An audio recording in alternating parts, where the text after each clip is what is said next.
जो भी पढ़ा लिखा है ठीक से, चाहे वो एंड्रयूज हो, डेविड स्टोन हो, मुस्तफा हो, रहमान हो, वह सबसे पहले सनातनी है। ये तीनों ट्रांसजेंडर को बजरंगबली ही भेजे थे हमारे पास हमको, क्योंकि उन लोगों ने कहा कि हमको आपको ये, मैं दूसरे कोचिंग में गई तो दूसरे कोचिंग वाले बोले कि माहौल खराब हो जाएगा। अभी गलत आदमी लोग है, उसका नाश हो क्या, क्योंकि मेरे इष्ट देव बजरंगबली है। अगर आप दाढ़ी देखिए सोचते तो अगर उसामा बिन लादेन तो आतंकवादी था। बम्बई में कांड हुआ तो कहा जाता है कि रमजान में सारे शैतान को अल्लाह बंद कर देता है। और जिस व्यक्ति को गाय, धरती, प्रकृति, नदी और इस मुल्क से मोहब्बत नहीं है, वह तो इंसान ही नहीं है। उसके हिंदू मुसलमानी की बात छोड़। 26 वर्षों में 17,000 से अधिक डॉक्टर बना चुका बिहार एवं झारखंड के छात्रों के बीच विश्वसनीय संस्थान गोल। नमस्कार, आप देख रहे हैं शॉर्ट टॉक्स और मैं हूं आपके साथ संजय गोरख। और हमारे साथ ये जो शख्स देख रहे हैं ये किसी नाम के मोहताज नहीं है। इन्हें रहमान गुरु के नाम से जाना जाता है और आज गंदा लेके अब घूम रहे हैं और लगता है कि इस गंदे से बहुत बड़ा वार करेंगे। तो आज इस गंदे पर पहले हम बात करते हैं। तो सबसे पहले इन रहमान गुरु को अपने चैनल पे स्वागत करते हैं। बहुत बहुत धन्यवाद, बहुत बहुत धन्यवाद। सर, आप तो गंदा लेके अब घूम रहे हैं। आज हमारे छोटा भाई मनीष ने हमको गदा दिया है कि भैया जितना भी गलत आदमी लोग है उसका नाश हो क्या, क्योंकि मेरे इष्ट देव बजरंगबली है। तो और ये गदा मिला है तो आज निश्चित रूप से मैं बहुत I am feeling too much happiness. मतलब आप मुस्लिम होते हुए और हिंदू हिंदू के जो गुरु हैं। अरे भैया, हिंदू मुस्लिम नहीं, हम सनातनी हैं, हम भारतीय हैं। भारत के लिए जान देना, सनातन के लिए जान देना मेरी प्रवृत्ति है, मेरी मनोवृत्ति है। इसको हिंदू मुस्लिम से मत आकिए। कोई भारत के विरुद्ध बोल के दिखाए, घोंप देंगे पूरा गद्दा। सर, आप मुस्लिम होते हुए आप हिंदू कब हो गए? अरे भैया, हिंदू नहीं हुए, हम सनातनी हैं। अच्छा, सनातनी कब हो गए? सब मुसलमान भी सनातनी हैं। जो भी पढ़ा लिखा है ठीक से, चाहे वो एंड्रयूज हो, डेविड स्टोन हो, मुस्तफा हो, रहमान हो, वह सबसे पहले सनातनी है। और कौन कहता है कि हिंदुस्तान में अरब से आए हुए मुसलमान है? हिंदुस्तान का जितना भी मुसलमान है पहले हिंदू था, अब कन्वर्ट करके वो मुस्लिम हुआ है। अगर देखिए, मैं स्पष्ट रूप से बता रहा हूँ, एक बात आपको बता दूं कि अगर आप दाढ़ी देख के ये सोच लेते हैं कि ये मुसलमान है तो उसामा बिन लादेन को दाढ़ी था। अगर आप दाढ़ी देख के ये सोचते हैं तो अगर उसामा बिन लादेन तो आतंकवादी था।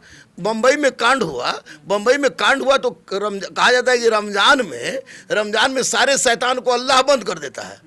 और बम्बई में बम ब्लास्ट हो रही है और जो लोग भाग के हॉस्पिटल में गए, हॉस्पिटल में भी बम ब्लास्ट हुआ। आप नाम और बम ब्लास्ट कराने वाले पाकिस्तान के भेजे गए चंद हिजड़े थे। तो उन लोग को हम कैसे कहें? हमारे साथ खुद एक मुसलमान ने ज़बरदस्त गद्दारी की, बड़का दाढ़ी रख अल्लाह अल्लाह अल्लाह करके गद्दारी की। तो मैं कैसे कहूँ कि ये दाढ़ी और टोपी और या आपको चंदन जो है ये किसी बात का परिचायक नहीं है। मैं सनातनी हूँ भैया, मैं भारतीय हूँ, भारत मेरी माँ है और इसके लिए जीना मरना हमारी सब कुछ मंजूर है। लेकिन फिर उसके बावजूद भी अगर जो हिंदू भी अब दाढ़ी रख रहे हैं वैसा मुसलमान भी रख रहे हैं, बस टोपी लगाने से तो ऐसा नहीं दिखता है कि चेंज हो जाएंगे।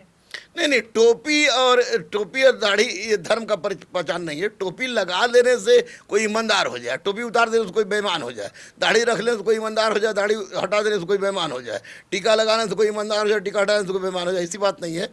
जिस व्यक्ति को गाय, धरती, प्रकृति, नदी और इस मुल्क से मोहब्बत नहीं है, वह तो इंसान ही नहीं है। उसके हिंदू मुसलमानी की बात छोड़ दीजिए।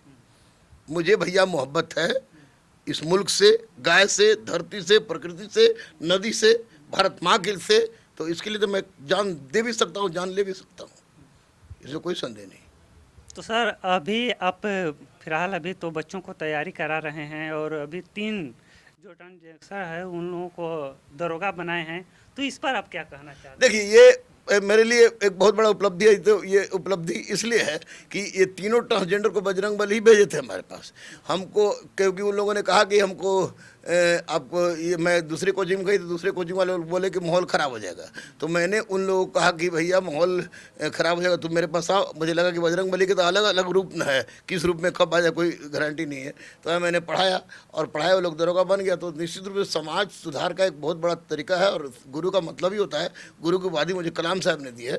तो गुरु का जो हमको उपाधि कलाम साहब दी, तो गुरु का मतलब होता है किसी को पढ़ाए, जाति रंग भेष भाष भूषा लिंग ये सब कोई मतलब मेरे पास नहीं है। मेरे पास जो भी आएगा पढ़ेगा। तो जिन तीनों को आप पढ़ाए हैं, क्या वो तीनों लोग तो अब तो सक्सेस हो गए हैं? हाँ भाई, तीनों दरोगा हो गए, तीनों जाएगा लोग अब ट्रेनिंग में जाएगा लोग, जब सरकार ट्रेनिंग में भेजे। अच्छा, तो अभी आप मतलब कि जैसे कुछ मुसलमान लोग जैसे कुछ पढ़ते हैं जो अल्लाह दरगाह पे जाके, तो आप तो अब छोड़ दिए हैं सब? नहीं, छोड़ दिए की बात नहीं है। देखिए, दरगाह पर मैं नहीं जाता, दरगाह पर कब्र पर जाने की मेरी परिपाटी शुरू से भी नहीं थी। लेकिन मैं अभी सिर्फ और सिर्फ एक चीज़ को मानता हूँ, वो हमारे बॉस हैं बजरंग बली। तो आप लोग देख रहे थे, हमारे साथ रहमान गुरु उपस्थित थे और हमसे बातचीत हुआ। तो कैसा लगा ये बातचीत, आप कमेंट बॉक्स में बताइएगा। धन्यवाद।